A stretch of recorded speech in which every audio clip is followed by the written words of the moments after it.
Hey YouTube, and welcome to another video on the mouse rocker project. You can see that the entire mouse rocker has been taken apart, and in this video we're going to see how to put this together.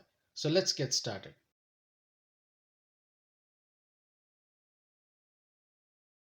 Alright, just before I begin, I want to make it very clear that in the interest of keeping this video concise and to the point, I'll not be showing you obvious steps like putting in the nuts and bolts.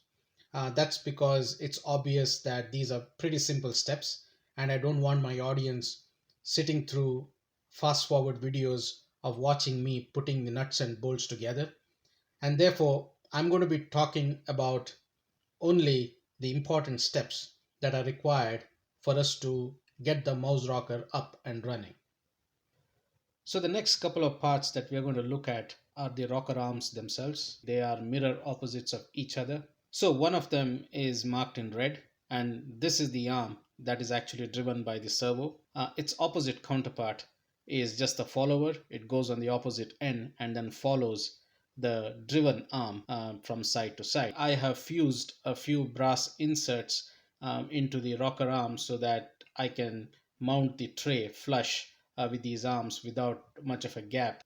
There are many number of videos on the internet about how you can fuse threaded inserts like these into 3D printed parts. It's pretty easy.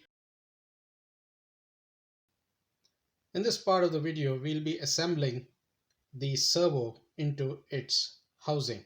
This is probably the easiest part of the entire assembly process. So as seen here, the servo goes into this housing one way, and that is because the clearance for the wires coming out of the servo is provided on one side of this entire cutout into which the servo mounts. The second thing to remember is that the servo goes from the inside out, meaning the mounting tabs of the servo rest on the inside of the servo housing. So with that, let me put this together.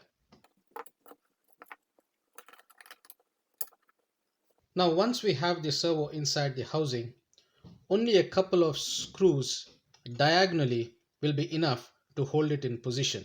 I use these M3 nuts and bolts for the assembly. I will see you once I have fixed the servo into the housing.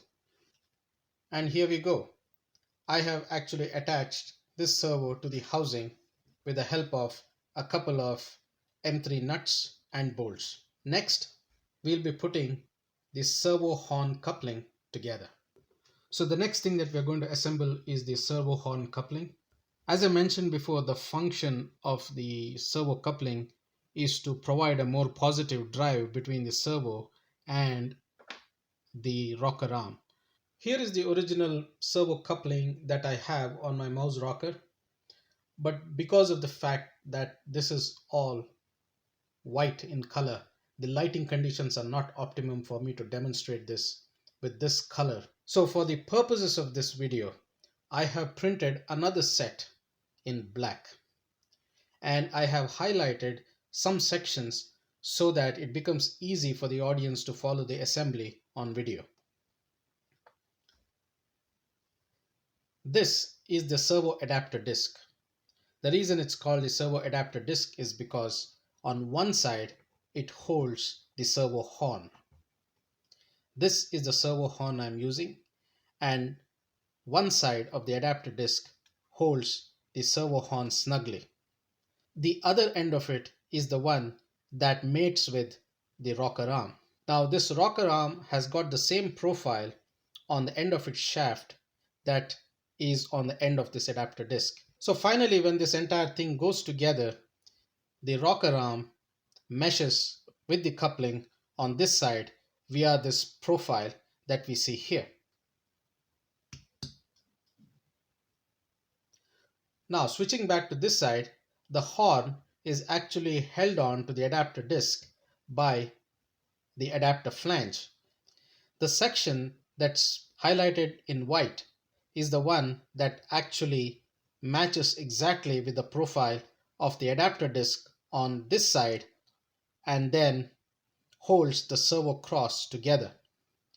The entire coupling is held together by four pairs of nylon nuts and bolts. So to put in the nuts and bolts, we'll have to line up the four holes between the adapter disc and the flange and then insert the bolt on the side that goes towards the servo and away from the rocker arm.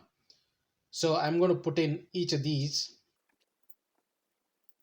and then on the opposite side I'm going to put in the nuts and bolt this coupling together. I'll see you once I've already done that.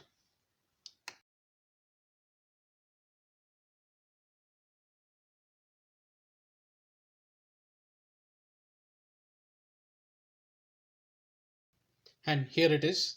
This is a fully assembled servo coupling, and I have actually bolted on the nylon nuts and bolts and snugly tightened the entire assembly together.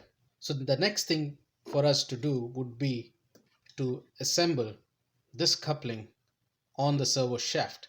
Now before we do that, we have to center the position of the servo. So we'll get to that next. To center the servo, you would need a servo tester such as this one.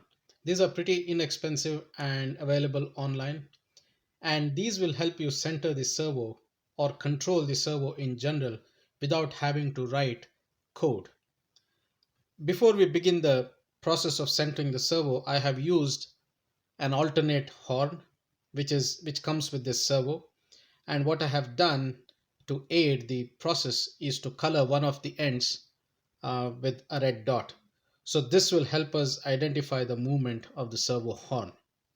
Next, I have hooked up this servo to a breadboard circuit and a power supply.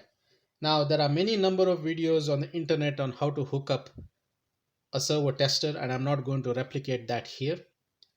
But once you get it hooked up, it becomes pretty easy for you to center the servo in a couple of steps. I'll power the circuit on and activate the servo tester. The one in the middle is the mode that you will need to center the servo. So just to make sure that I can move the shaft, I'm going to control the servo in the manual mode, and I'm going to set it to a highly exaggerated position. As soon as I hit the neutral mode, you can see the servo go to center position. And there it is. The servo has centered itself. Now once we're done with this, it is recommended that we do not rotate the servo shaft frequently, because if we did that, we have to come back and center the servo again. The next step will be for us to remove the servo horn and then attach the coupling. So I'm going to take the horn out without rotating the shaft.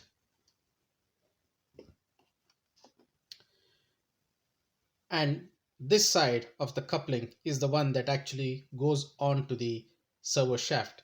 So to mount the coupling onto the servo, I'm going to hold the coupling in this perfect square position, and then to the best of my ability keep that position in place as I attach the coupling to the servo shaft.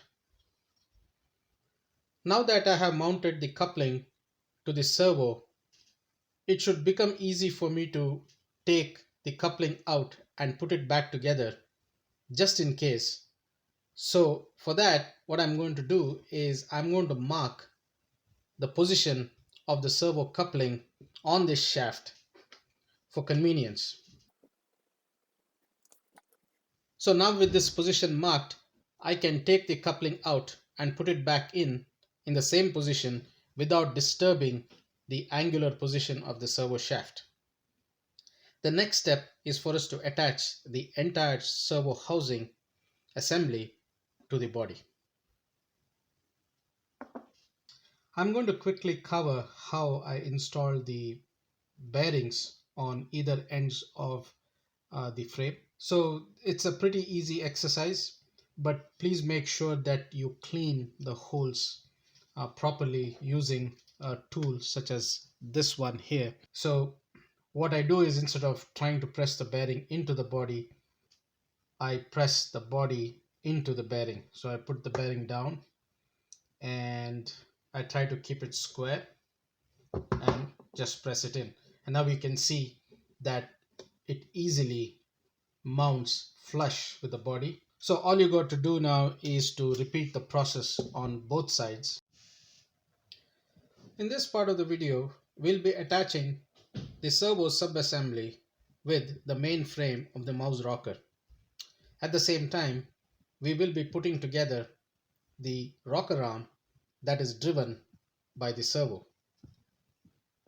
Now, just to note, I have already attached the VMOS D1 Mini fixture to the frame because it is convenient to attach this now. The servo housing attaches to the main frame at these 4 points.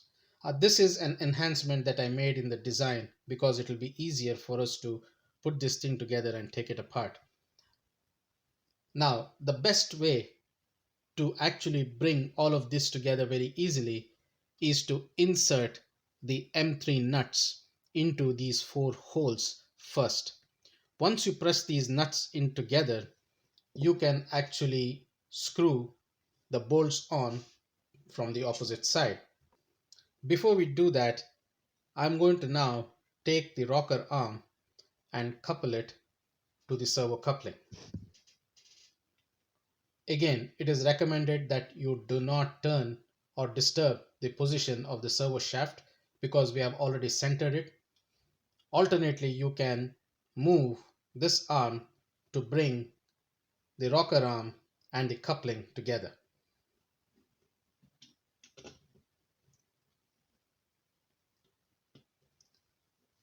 Next, I'll bolt on these 4 screws and I'll see you once I've done that. And there we have it.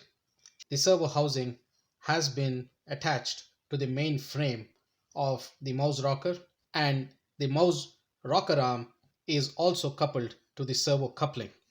One of the things that I recommend is that when you attach these screws, you go in an X pattern so that the entire assembly comes together as evenly as possible.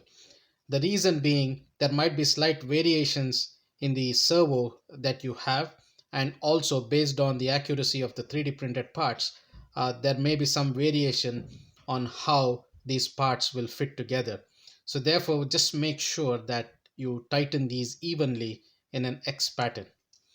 Also off camera, I have taken the wiring of the servo and passed it through the slots in the servo housing and also the body so that it becomes easy for me to hook it up to the VMOS D1 Mini once I have assembled the mouse rocker surface on top of the rocker arms. The next step is for me to assemble the follower arm. All I have to do now is to insert this on the opposite side of the mouse rocker body. Obviously, there is nothing to hold it in position, but we'll leave it there for now. We'll get back to it once we assemble the mouse rocker surface.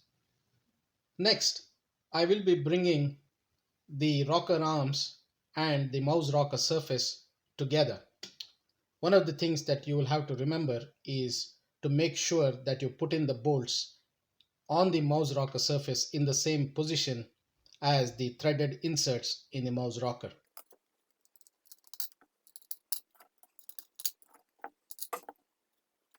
The next step would be for me to bolt on the mouse rocker surface onto the rocker arms. A top tip, I would start with this arm first because this is the driven arm and it is positioned pretty stiff, which makes it easier for us to assemble the rocker surface onto the rocker arm and then align the follower arm on the other side and then bolt it together. I'll see you once I have done that. Okay, so the mouse rocker surface has been assembled onto the rocker arms. 2 things to keep in mind. 1, make sure that these screws go below the surface of the rocker. If the bolts stick out, then the mouse will not rock smoothly on this surface. The next thing to keep in mind is that make sure that the rocker surface is mounted flush with the rocker arms.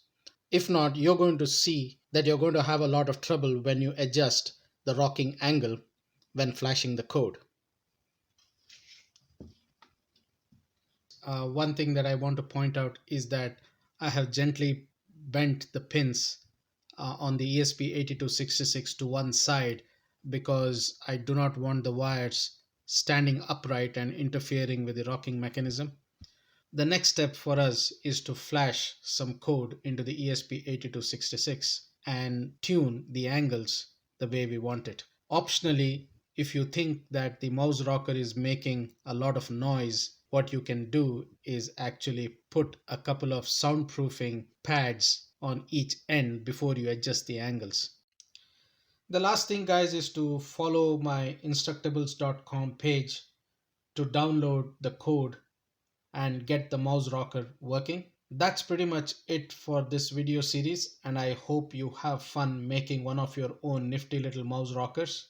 If you like my project and like my videos, please like, share and subscribe to my channel. Also check out my other projects posted to instructables.com and also thingiverse.com. I hope you enjoy these projects and have fun making them. Thank you. Bye.